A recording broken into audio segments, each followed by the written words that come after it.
Next question, Kyle, you'll be the first to answer on this one. Transparency and accountability are crucial for maintaining public trust.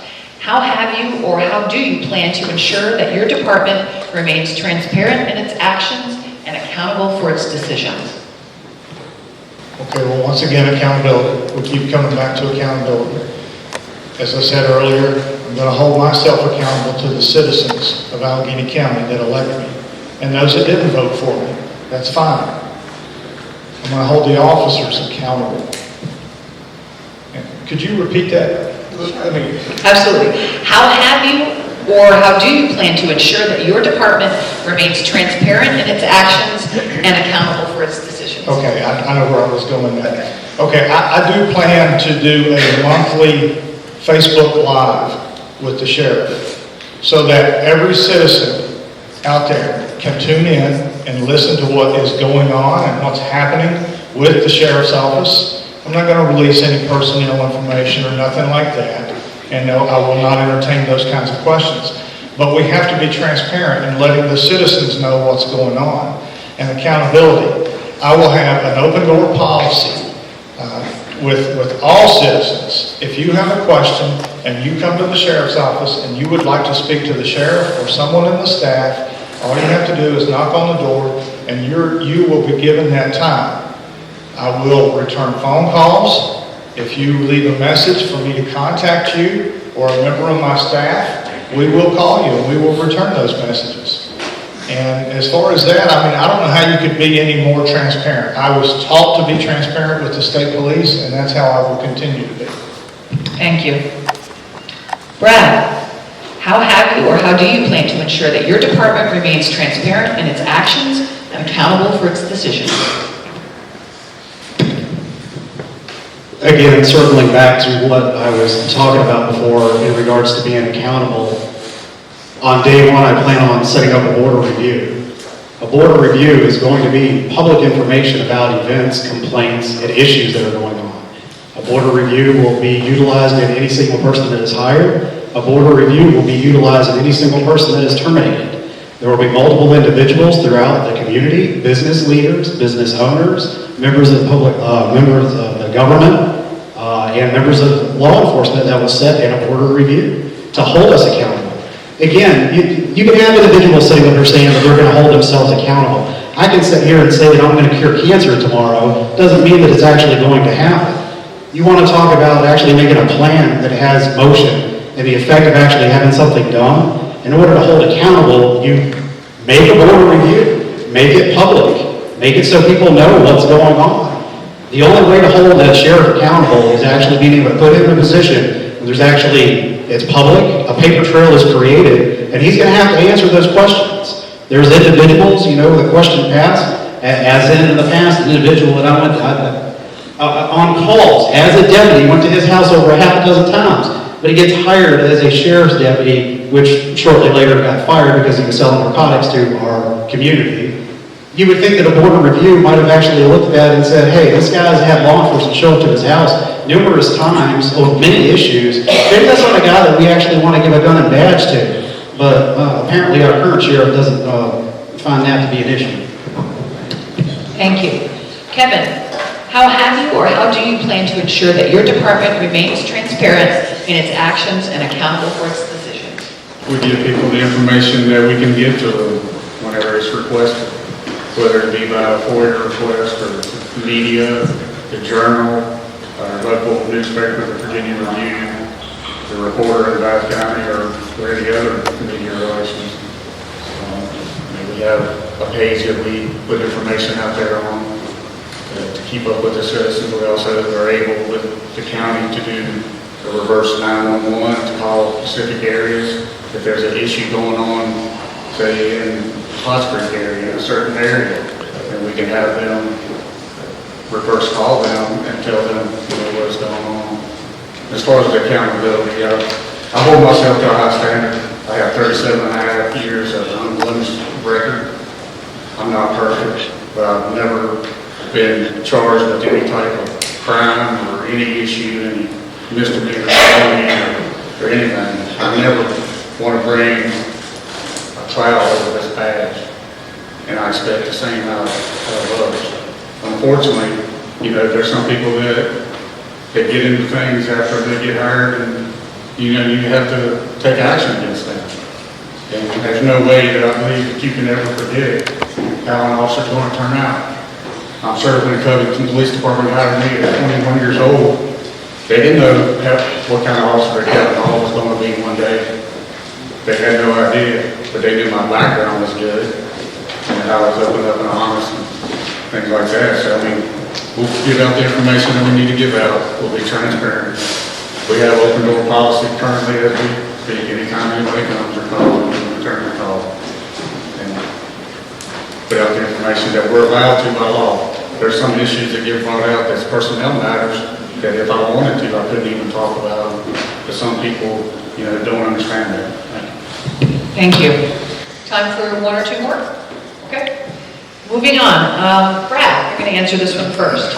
If elected or re-elected, how will you avoid conflict of interest, favoritism, and the perception of corruption within the Sheriff's Department? Brad, The perception of corruption. would you like me to repeat the question? Yes. Okay, the question was, if elected or re-elected, how will you avoid conflict of interest, favoritism, and the perception of corruption within the Sheriff's Department? All three of those could actually be answered by one single word: professionalism. You hold your health to this. If anybody doesn't know the definition of professionalism, please just go and read it. And if you were to read that definition, you would know exactly that everything that was just asked here is covered underneath that. If you actually hold yourself, again, terminology, accountable, if you're accountable and you hold that level of professionalism, then all three of those are covered. I plan to answer your question. I plan to maintain that level of professionalism in any and all aspects of sheriff. Thank you. Kevin, if elected or re-elected, how will you avoid conflict of interest, favoritism, and the perception of corruption within the Sheriff's Department? Well, I would put myself into that situation of conflict of interest, and I actually have to file a conflict of interest every year with the state by holding the office. And it gets into my personal monetary accounts, whether I own any property, whether any of my family works for anybody, what they do, and things like that. So it's a yearly thing, that I have to file. I'm thinking about the second part of what you were talking about. The perception of corruption within the Sheriff's Department? Yeah, and favoritism. Favoritism. I think if you ask the people I've never been favoritism. You're the best person for the job, you're the best person for the job. When I started at the Sheriff's Office, that was not a promotional assessment process. It was just whoever was next in line, like it was when I was at the PD for a couple of years, and then a new chief came in and worked through 5 of them. We started a promotional process at the Sheriff's Office, so people had to go through that process, and it was a couple tests, a written test, aptitude test, a test on the policies and procedures, and then your work record of what you did throughout the year, and then an interview. And then as far as the corruption, I'm not a corrupt person. I do everything straight, I did everything legal. Like I said before, I've never been charged with anything in my entire life. And even a speeding ticket, I do things by the book. And, sometimes whenever you do that, that upsets people because, it's like, in this job as sheriff, you can't have a lot of friends. Because then the perception of it is that you're being favored towards this person or you're favored towards that person or this is your buddy. And there's been a lot of people that are my friends that I've had to take action and it's not a fun situation.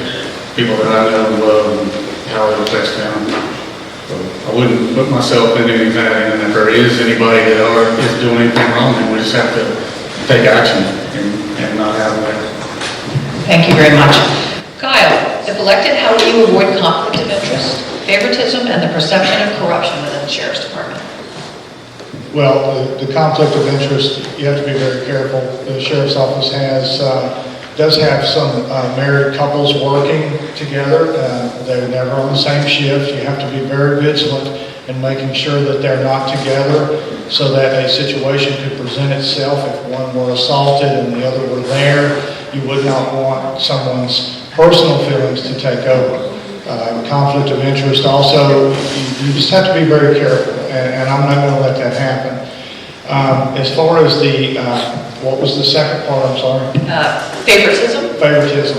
Favoritism, there will be no favoritism. Promotions will be based upon skill level. If you are the right person for the job, or if you are the right person to be hired, you will be hired. You will be promoted. If, in fact, that you're not, then you'll be explained to why you're not hired, or why you're not promoted.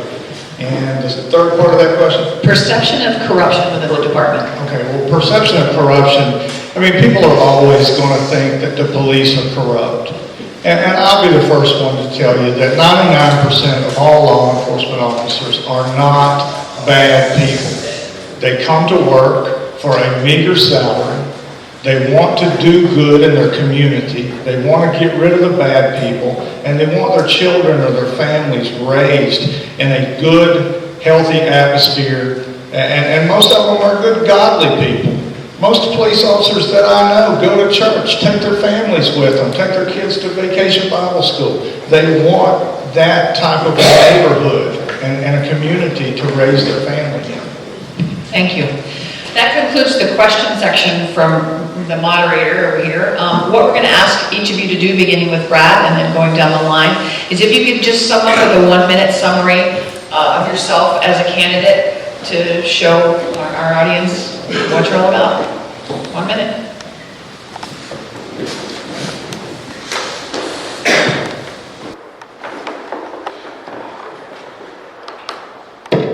$60. There you go. Well, again, I just want to say that I was born and raised in Alleghany County, that I did spend a big part of my life in Florida, University of South Florida, graduate, bachelor's in psychology. I've been a business owner. I've worked with 6th Judicial Circuit Court in the state of Florida. I've been a law enforcement officer with the Florida Police Department. I've been a sheriff's deputy here in our great county of Alleghany. And I really ask for your support and your vote. I believe that I am in a unique position to actually push forward, not only dealing with law enforcement, but our area and development, and dealing with some of our criminal problems and our drug issues. And I believe with your support, I can make that happen. Thank you. Thank you. Kevin, 1 minute. There's a couple things that I didn't get to realize. What we're looking at doing over this next 4 years is there's a lot of child internet safety issues that we need to be dealing with, and we're partnering up. We just got word today with Safe Surfing, and we're going to have that in our school system. 4 years ago, when Mr. Nicely and the other board of supervisor members agreed to have the DARE officer in every school, that's when they took all the burden off of Chris Fisher from having to teach the DARE program to all those schools, that we have to be able to have SROs that actually teach the DARE program now. We do it in the 5th grade, and we do it in the 8th grade.